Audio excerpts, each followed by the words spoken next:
Consider a typical mid-sized real estate brokerage. 3 full-time receptionists handle every incoming call. Their lead-to-tour conversion rate sits at 23%. After 90 days of replacing 2 of those 3 roles with an AI appointment setter, that same number jumps to 61%. Nothing else changes. Same agents, same inventory, same pricing. Just the front door of the funnel got rewired. This pattern, documented again and again across the industry, is what we're going to break down in this video. Why it happens, how the technology actually works under the hood, and the 3 specific cases where the human receptionist still wins. Property management and residential real estate live or die by one number: how fast you respond to a lead. According to lead response research published by the National Association of Realtors, 78% of prospects end up working with the very first agent who answers them. Not the best agent, the first one. Now look at the math from the other side. The average human receptionist answers 1 inbound call every 4 to 7 minutes during business hours. After 6 p.m., that number drops to 0. Meanwhile, real estate searches on platforms like Zillow and Trulia peak between 8 and 11 at night. So your most motivated buyers are submitting forms exactly when nobody is at the desk. For decades, there was no fix for this. Voicemail systems were the workaround, and we all know how badly that converts. But in 2026, the math finally flipped. Voice AI models got fast enough, cheap enough, and natural enough that letting them handle inbound is no longer a compromise. It's an upgrade. Let's define the term cleanly because it gets thrown around loosely. An AI appointment setter is a piece of software that does 3 things, end-to-end, with no human in the loop. 1, it answers an inbound channel, which can be a phone call, a text message, a WhatsApp thread, or a chat widget on a website. 2, it qualifies the prospect using a structured conversation. It captures intent, budget, timing, location, and any other field the brokerage cares about. And 3, it books a real calendar slot on a real human agent's calendar, sends the confirmation, and hands off a clean record to the CRM. Everything between those 3 steps, every micro decision, every objection handled, every follow-up question asked, happens autonomously. The human only sees the prospect once they walk into the tour, or once they're warm enough to deserve a closer's time. The phrase that matters here is no human in the loop. This is not a chatbot that escalates after 2 messages. This is a closer for the calendar and a filter for everyone else. Under the hood, the architecture is simpler than people assume. There are exactly 4 components, and they pass data in a strict sequence. First, an inbound message arrives. If it's a voice call, it gets piped through a real-time speech-to-text engine. The 2 industry leaders here are OpenAI's Whisper and DeepGram. Both can transcribe streaming audio with under 200 milliseconds of latency. The output is plain text. Second, that text gets sent to a large language model, typically GPT-4o, or one of its smaller variants like GPT-4o Mini. The model has been preloaded with a system prompt that defines the brokerage's qualifying script, the calendar's availability window, the tone of voice, and the escalation rules. It generates a response in under 1 second. Third, if the response requires checking real-world data, like, is Saturday at 11 open with the agent on duty, the model issues a function call to the Calendar API, Google Calendar, Calendly, or HubSpot's native one. That round trip costs another 200 milliseconds at most. And fourth, the model's text response is fed into a text-to-speech engine like 11 Labs or OpenAI's TTS, which converts it back to natural-sounding audio and plays it to the caller. Add it up, end to end, and you're looking at 1.5 to 2 seconds between the prospect finishing their sentence and the AI starting its reply. That is faster than most humans. The prospect almost always has no idea they're talking to software. Now, one important note: none of this is custom AI training. Nobody is fine-tuning models for each brokerage. The entire intelligence comes from the system prompt and the calendar integration. That's why the cost is low and the deployment is fast. We're not building Skynet, we're orchestrating 4 mature APIs and pointing them at a phone number.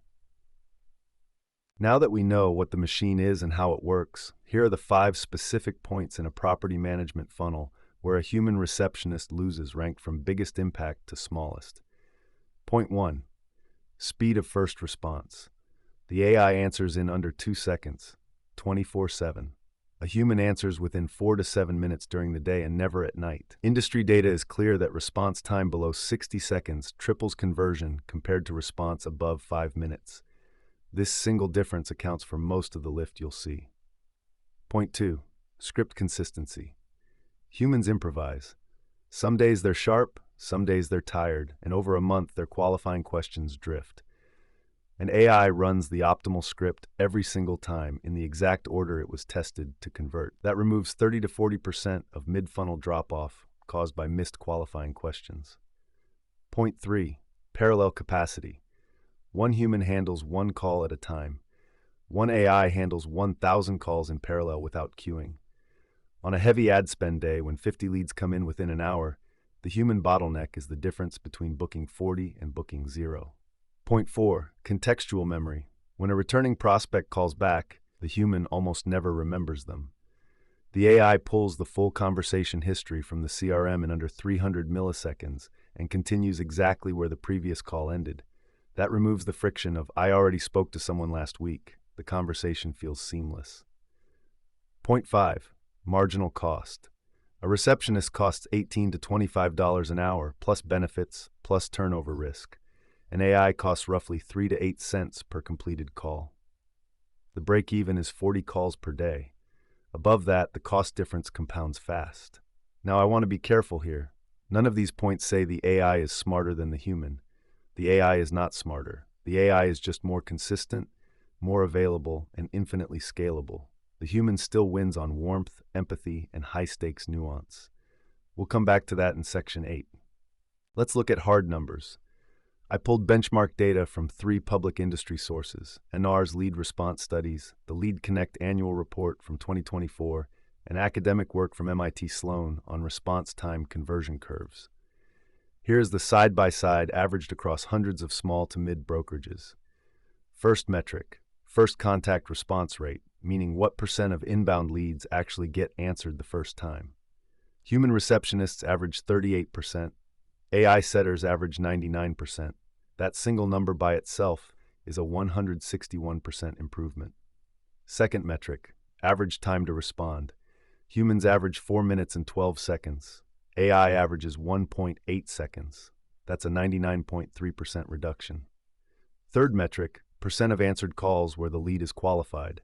Humans get 64%. AI gets 71%. The lift here is smaller, around 11%.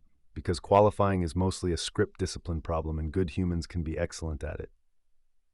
Fourth metric, % of qualified leads who actually book a tour or appointment. Humans convert 41%. AI converts 87%. Why the huge gap? Because the AI books in the same conversation. It doesn't say, "I'll have someone call you back." It opens the calendar and offers 2 real slots in the next breath. Fifth metric, the one that matters most. Overall lead to booking conversion. Humans average 23.3%. AI averages 61%. That's the 162% improvement we showed in the cold open, replicated across the industry. Sixth metric, cost per booking. Humans cost roughly $48 per booking once you load salary and benefits. AI costs about $7. And the seventh metric, which feels almost unfair, % of leads outside business hours that get answered. Humans, 0. AI, 100%. So when people ask me whether AI appointment setters work, the answer isn't a marketing answer. The answer is the table on screen. The data is 2 years old, it's public, it's replicated across vendors, and it points the same direction every time. Let's ground all of this in a single representative case, because aggregated benchmarks always feel abstract. Picture a hypothetical mid-sized brokerage with 4 agents working across 2 markets.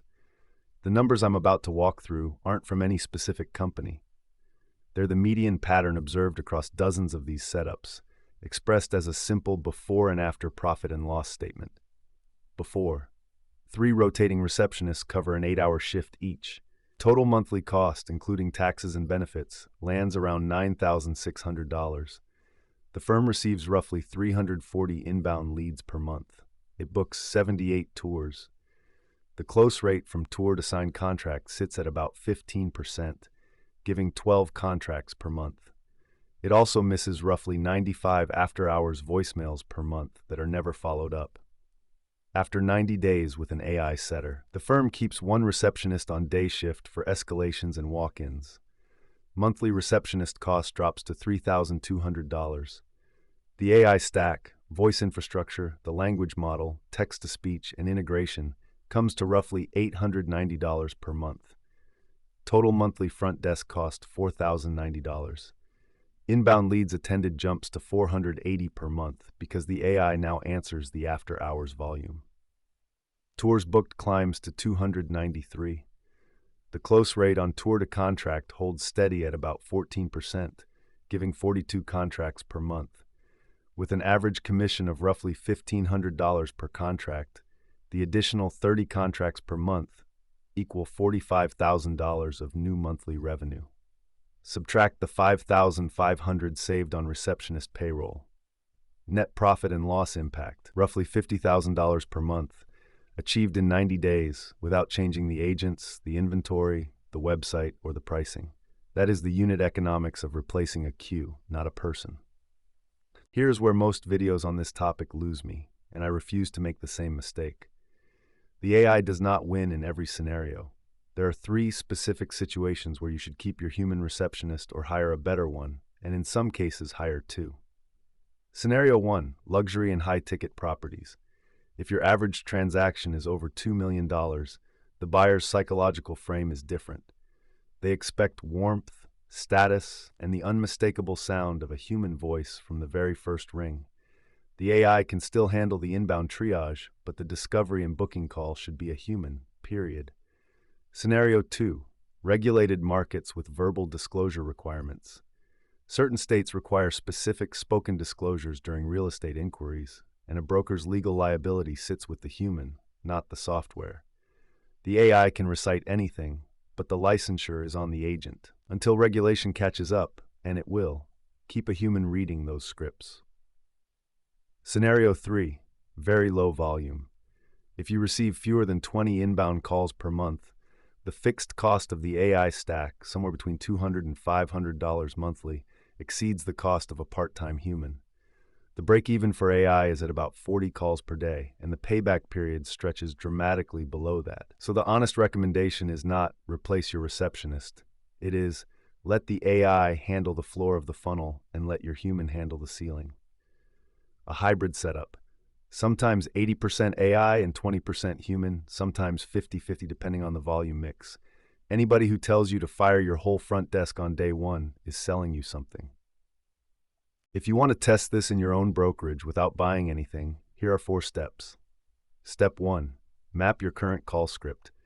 Sit with a receptionist for 2 hours and write down every question they ask in order and every branching path the conversation takes. That document becomes your system prompt. Step 2. Pick 3 to 5 fields you want to capture from every lead. Common ones for real estate are property type, budget, timing, location, and current ownership status. Don't ask for more than 5. Every extra field drops conversion. Step 3. Connect the calendar. Google Calendar with public availability windows is the simplest path. Calendly or HubSpot work too. The AI needs to read availability and write events, nothing else. And step 4. Deploy the AI on your after-hours window for 30 days before you touch daytime traffic. 6 p.m. to 8 a.m. is a controlled experiment. Compare the booking rate of those after-hours leads against the previous month's voicemails. If the lift is real, expand the AI to daytime traffic in week 5. Quick recap. The AI appointment setter wins because it removes the speed of response bottleneck, not because it's smarter than your team. Most of the conversion lift comes from a single fact. It picks up the phone. The architecture is 4 mature APIs glued together. The cost is in cents per call, and the human still owns the high-stakes cases. If this kind of breakdown is useful to you, subscribe. Next week, I'm going to take apart the integration layer between AI agents and CRMs like Salesforce and HubSpot and explain why most of these setups fail at the data sync step. See you then.